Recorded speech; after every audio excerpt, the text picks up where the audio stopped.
Eu quero, neste momento, me dirigir ao povo brasileiro para dizer algumas das matérias que penso devam ser por mim agora enfrentadas. E eu o faço, naturalmente, com muita cautela, porque, na verdade, sabem todos que há mais de um mês eu me recolhi exata e precisamente para não aparentar que eu estaria cometendo algum ato, praticando algum gesto com vistas a ocupar o lugar da senhora Presidente da República.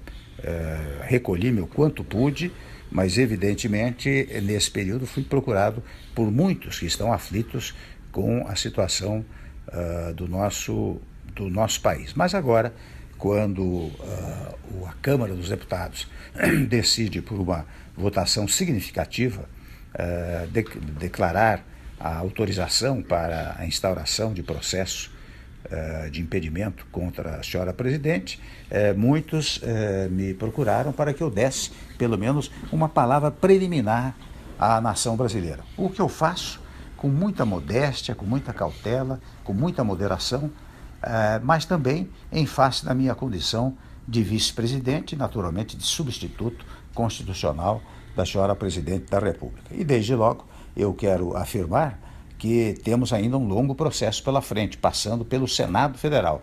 Então todas as minhas palavras levarão em conta apenas a decisão da Câmara dos Deputados, portanto também as minhas palavras são provisórias, já que nós temos que aguardar e respeitar a decisão soberana que o Senado Federal proferirá a respeito desse tema, seja quanto à admissibilidade da autorização, seja quanto, ao final, o julgamento propriamente dito. Portanto, eu quero, neste momento, prestar uma homenagem ao Poder Legislativo, tanto à Câmara dos Deputados, que já debateu amplamente este assunto, como ao Senado Federal, que irá debater. E desde logo eu quero comunicar aos amigos e colegas homens públicos, senadores da melhor cepa, da melhor sabedoria, que aguardarei naturalmente a decisão, aguardarei respeitosamente a decisão do Senado Federal. Não quero avançar o sinal, até imaginaria que eu poderia falar depois da decisão do Senado, mas evidentemente sabem todos os que me ouvem que quando houver a decisão definitiva, a decisão do Senado, eu preciso estar preparado para enfrentar os graves problemas que hoje afligem o nosso país. E desde logo quero dizer aos que me ouvem que repetir, na verdade, o que tenho pregado ao longo do tempo. Os senhores sabem, os brasileiros sabem, que há mais de 8, 10 meses tenho feito pronunciamentos referentes à pacificação do país, à unificação do país, porque é chocante, para não dizer tristíssimo, verificar os brasileiros controvertendo-se entre si, disputando ideias e espaços. Até aí tudo bem, mas quando parte para uma coisa quase física, isso não pode acontecer no nosso país. Portanto, ao dizer agora que a grande missão, a partir deste momento, é a da pacificação do país, da reunificação do país, eu quero dizer que estou repetindo o que venho pregando há muito tempo como responsável por uma parcela da vida pública nacional. Devo dizer também, isto fica para aconteça o que acontecer no futuro, que é preciso um governo de salvação nacional e, portanto, de união nacional. É preciso que se reúnam todos os partidos políticos e todos os partidos políticos estejam dispostos a dar a sua colaboração para tirar o país da crise. Sem esta unidade nacional, penso que será difícil tirar o país da crise em que nos encontramos. Para tanto, é preciso diálogo. O fundamental agora é o diálogo. Em segundo lugar, a compreensão. E em terceiro lugar, para não enganar ninguém, a ideia de que nós vamos ter muitos sacrifícios pela frente. Sem sacrifícios, nós não conseguiremos também avançar para retomar o crescimento e o desenvolvimento que pautaram a atividade do nosso país nos últimos nos últimos tempos, antes desta última gestão. Então, é preciso retomar o crescimento. E eu não quero que isto fique em palavras vazias. Tenho absoluta convicção, como muitos me dizem, que a mudança pode gerar esperança. E que, gerando esperança, isto gerará investimentos, não só investimentos nacionais, mas investimentos estrangeiros, porque precisamos restabelecer a crença no Estado brasileiro, nas potencialidades do Estado brasileiro. Devo dizer aos que me ouvem que eu fiz muitas viagens internacionais no primeiro mandato e verifiquei o quanto os outros países que têm muito dinheiro em suas mãos querem fazer aplicando no Brasil, ou seja, querem acreditar no Brasil. O que aconteceu nos últimos tempos foi um descrédito no nosso país, e o descrédito é que leva à ausência do crescimento, à ausência do desenvolvimento, que faz retomar a inflação. De um lado, portanto, nós temos absoluta convicção de que é preciso prestigiar a iniciativa privada, é preciso que os empresários do setor industrial, do setor de serviços, do setor agrícola, do setor do agronegócio, portanto, dos vários setores da nacionalidade, se entusiasmem novamente com estes investimentos. Mas, ao dizer isto, eu estou pensando apenas naqueles que possam investir? Não. Diferentemente, estou pensando em manter as conquistas sociais obtidas nos últimos tempos. Por exemplo, o emprego é uma coisa fundamental para todos os brasileiros. Para que haja emprego, é preciso uma conjugação dos empregadores com os trabalhadores. Você só tem emprego se a indústria, o comércio, as atividades de serviços todas estiverem caminhando bem. É a partir daí que você tem emprego e, com isto, você pode retomar o emprego. De outro lado, eu devo dizer também que, de fora a parte, um projeto pela empregabilidade plena, é preciso manter certas matérias sociais, porque nós todos sabemos que o Brasil ainda é um país pobre e, portanto, e eu sei que dizem que de vez em quando que se outrem assumir, nós vamos acabar com o Bolsa Família, vamos acabar com o Pronatec, vamos acabar com o FIES. Isto é falso, é mentiroso e é fruto desta política mais rasteira que tomou conta do país. Portanto, neste particular, eu quero dizer que nós deveremos manter esses programas e até, se possível, revalorizá-los e ampliá-los.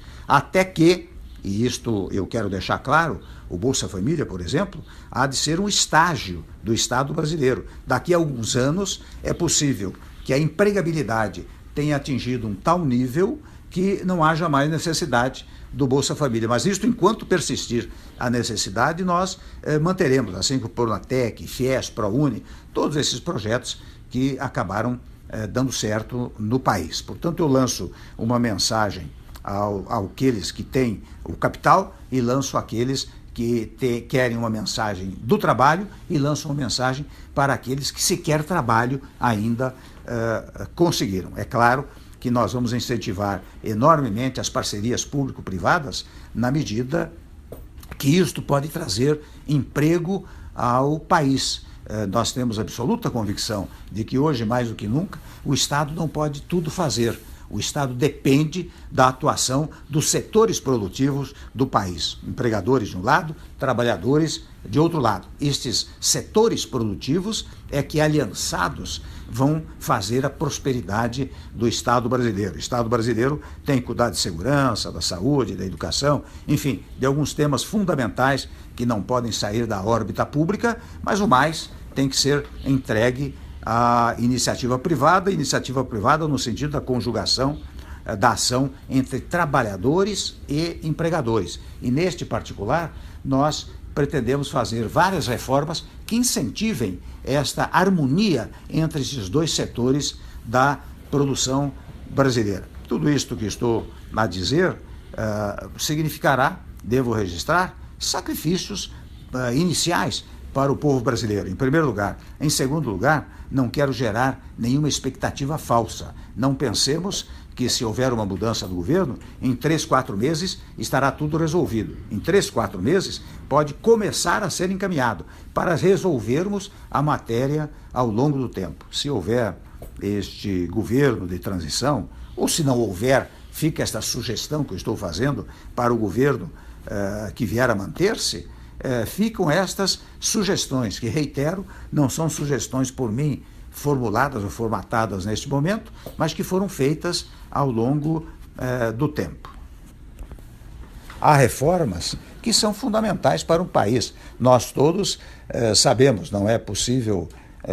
Agora, toda e qualquer reforma não alterará os direitos já formatados, já adquiridos pelos cidadãos, mas nós temos que preparar o país do futuro. Muitas matérias até estão em tramitação no Congresso Nacional e nós queremos ter uma base parlamentar muito sólida que nos permita conversar com a classe política, mas conversar também com a sociedade. Os senhores sabem, os que assistiram às minhas palestras nos últimos tempos, que eu faço uma distinção e uma conjugação entre governo, governança e governabilidade, para dizer que o governo são os órgãos constituídos, não tem a menor dúvida, legislativo, executivo, judiciário. A governança vem exatamente pelo apoio político que o governo consegue dos partidos políticos e do Congresso Nacional. Mas é preciso mais do que isso, é preciso a governabilidade. E a governabilidade exige que haja uma aprovação popular do próprio governo. Portanto, a classe política unida com o povo levará ao crescimento do país e, portanto, ao apoio ao governo. É com estes três fatores que nós vamos lidar. É claro que não vou falar aqui sobre reformas que são fundamentais, porque isto será fruto de um desdobramento ao longo do tempo. Mas como não pensar numa reforma política? Como não pensar numa reforma tributária? E evidentemente que a reforma tributária envolve um outro tema, que é a revisão do Pacto Federativo. Porque toda vez que você pensa numa reforma tributária, você está pensando na distribuição de competências e de recursos para as entidades federativas. É preciso mais do que nunca que as entidades federativas tenham uma autonomia verdadeira, ou seja, que nós tenhamos uma federação real e não uma federação artificial, como tem acontecido nos últimos tempos. Sei, por exemplo, no tópico da federação, da grande dificuldade dos estados e municípios nos dias atuais. E há estudos referentes à eventual anistia, o perdão de uma parte das dívidas e até uma revisão dos juros que são pagos pelas unidades federadas. Nós vamos levar isso adiante, nós vamos estudar isso com muita detença e vamos levar isso adiante, porque a força da União também deriva da força dos estados e da força dos municípios. E a força destas entidades federativas depende da boa vontade e do apoio da classe política e do povo brasileiro. Há matérias controvertidas, como a matéria referente à legislação trabalhista e à legislação previdenciária, que nós vamos fazer com um grande diálogo nacional, onde nenhum setor será esquecido, nem dos trabalhadores, nem dos empresários, nem do povo brasileiro. Mas toda e qualquer modificação que vier a ser feita será para garantir o futuro mesmo daqueles que já recebem salário, daqueles que recebem aposentadoria. É nestes termos que nós vamos trabalhar. Ou seja, o diálogo de um lado e a conjugação de esforços de outro lado serão os alicerces, digamos assim, do nosso trabalho. É esta manifestação que eu queria deixar ao povo brasileiro.